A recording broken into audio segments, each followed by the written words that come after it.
Le Seigneur Jésus-Christ soit pour toujours le Seigneur de tous. Et c'est nous-mêmes aussi, personnellement, qui en avons besoin. L'inconverti en a besoin. Si vous n'êtes pas sauvé, c'est cela qu'il vous faut. Que le Seigneur Jésus soit Seigneur de votre vie et dans votre vie. Vous avez besoin de lui pour vous sauver, mais ce qu'il vous faut surtout, votre besoin le plus urgent, c'est qu'il exerce son autorité de Seigneur, qu'il ait la direction, que toutes les rênes de votre activité soient entre ses mains, qu'il exerce, lui, le gouvernement, et qu'il fasse ainsi venir dans votre vie son règne de paix, de puissance et de gloire. Ce qu'il nous faut, en deux mots, c'est qu'il soit Seigneur de tout. Et quant à nous, qui le connaissons comme Sauveur, nous qui sommes siens, nous avons besoin de le connaître comme nous ne l'avons encore jamais connu, c'est-à-dire revêtu d'une autorité de droit et de fait sur tout ce qui nous touche. Ce qu'il faut aux croyants, c'est que le Seigneur Jésus monte effectivement sur le trône, prenne en main le gouvernement et exerce sur tous les départements de notre vie le pouvoir auquel il a droit. Notre pensée, notre imagination, notre intelligence doivent plier sous sa direction et se soumettre de bon gré à son empire.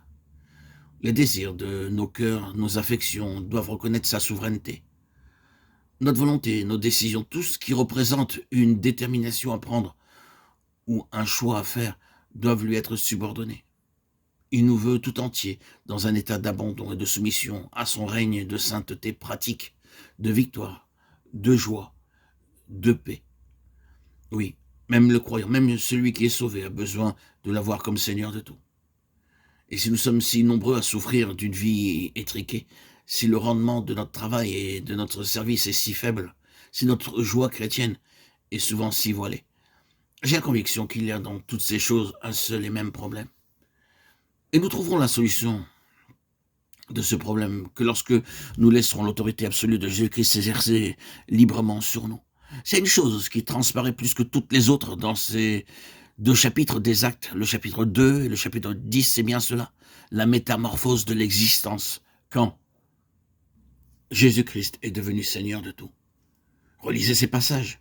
Dans ces deux occasions, la venue du Saint-Esprit, sa prise de possession des hommes qui se trouvaient là, n'était après tout que ce grand fait céleste, l'autorité de droit, la Seigneurie de Jésus-Christ, trouvant subitement sa contrepartie par le Saint-Esprit dans la vie de ceux qui avaient cru.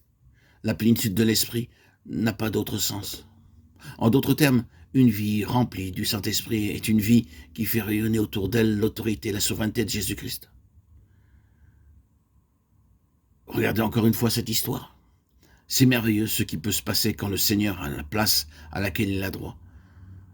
C'est un changement à vue, même chez les hommes de premier plan. Vous vous souvenez du récit des évangiles? Vous vous souvenez de ce qu'ils étaient, ces 11 disciples? Leur inaptitude de tous les instants à entrer vraiment dans la pensée de leur maître, la longue histoire de ces déceptions avec eux, de leur déficit constante. Oh, mais quels hommes ils sont devenus maintenant! Quelle transformation! Leur impuissance, elle s'est changée en victoire. On ne pouvait pas compter sur eux, et les voilà maintenant hardis, courageux comme des lions, et on voit très bien qu'ils ne reculeront pas devant la mort.